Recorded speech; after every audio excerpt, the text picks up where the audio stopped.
Hola, bienvenidos seas a nuestra primera clase de Náhuatl, la lengua más bonita y metafórica que existe en mi opinión. Iniciaremos con una introducción sobre la lengua, algunos datos importantes que debes de saber, pero nuestro objetivo principal es identificar los sustantivos y además al final hablaré un poco sobre el sufijo reverencial, una partícula de la lengua náhuatl muy importante en la prehispania. Y bueno, el primer dato que quiero dejar bien claro es que el náhuatl no es un dialecto, es una lengua o un idioma, ya que más de 1 millón de personas la utilizan. Segundo dato. El náhuatl es una lengua aglutinante. Tal vez los que conozcan alemán me entiendan.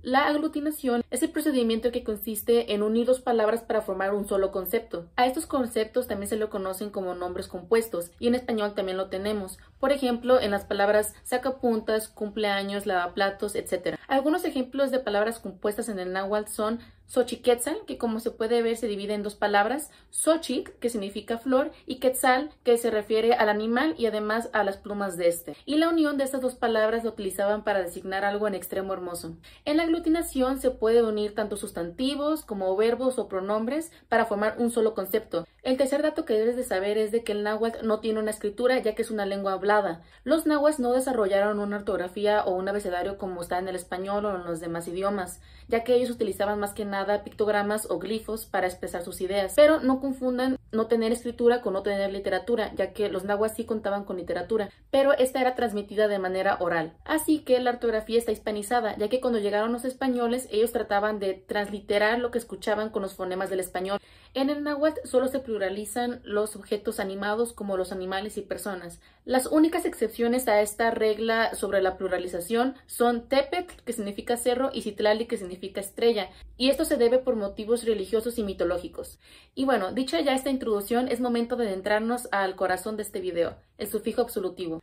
La gran mayoría de los sustantivos en náhuatl termina con un sufijo llamado sufijo absolutivo.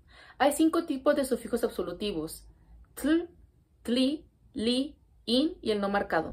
Así que cada vez que veas alguna de estas partículas al final de una palabra, significa que se trata de un sustantivo. El k y no tl, como muchos dicen, se utiliza después de un sonido vocálico final. El tli o el i se usa después de un sonido consonántico final. Y el i se utiliza después de una l final. Más o menos el 90% de los sustantivos terminan con el sufijo t, tli y li, pero el otro porcentaje se distribuye en el sufijo in y el no marcado. La terminación in suele utilizarse para designar plantas y animales, mientras que la ausencia de un sufijo ocurre principalmente con sustantivos con significado afectivo o expresivo. Es importante mencionar que el sufijo absolutivo siempre debe estar al final de la palabra. Hago hincapié en esto ya que sucede algo interesante cuando quieres aglutinar o unir 2 sustantivos. Tomaré la palabra Teocuitlac para explicar esto.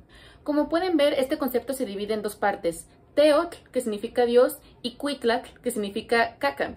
El significado literal de este concepto significa excremento divino. Sin embargo, lo que realmente se quiere designar es al oro. Lo interesante es que mientras Cuitlac conserva su sufijo absolutivo en tl, Teotl lo pierde, ya que cuando se unen 2 palabras, siempre la primera palabra pierde su sufijo absolutivo. Sucede lo mismo con el concepto acali, que se divide en 2 palabras, ac, que significa agua, y cali, que significa casa. Literalmente significa casa de agua, pero realmente designa a la palabra barco. Es interesante la historia de esta palabra, ya que cuando llegaron los españoles, los náhuatl estaban maravillados porque ellos nunca habían visto lo que era un barco, así que utilizaron esta palabra metafórica para designar esta experiencia que ellos tuvieron, ya que para ellos los barcos eran casas flotantes. Si les interesa conocer más ejemplos sobre palabras compuestas, en la caja de descripción les dejaré más palabras con su significado real y literal. Por último, para terminar con esta clase express, hablaremos sobre el sufijo reverencial.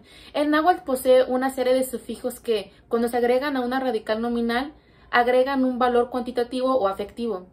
El sufijo tzin era el más común. En la época clásica se usaba este sufijo como una marca de respeto o afección. Es por esto que algunos nombres de algunos personajes importantes prehispánicos como Moctezuma Xocoyotzin o Nezahualcóyotzin o Malintzin contaban con este sufijo en sus nombres, ya que así demostraban que eran personajes muy importantes y eran muy respetados.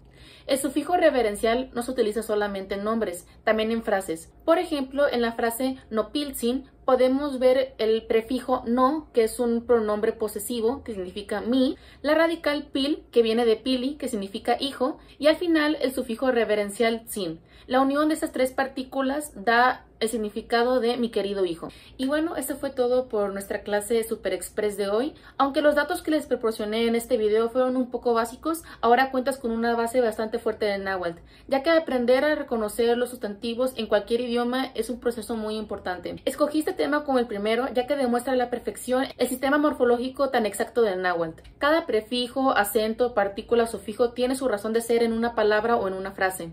Así que cuando empiezas a reconocer cada una de estas partículas, empieza a ser más fácil y entendible el idioma.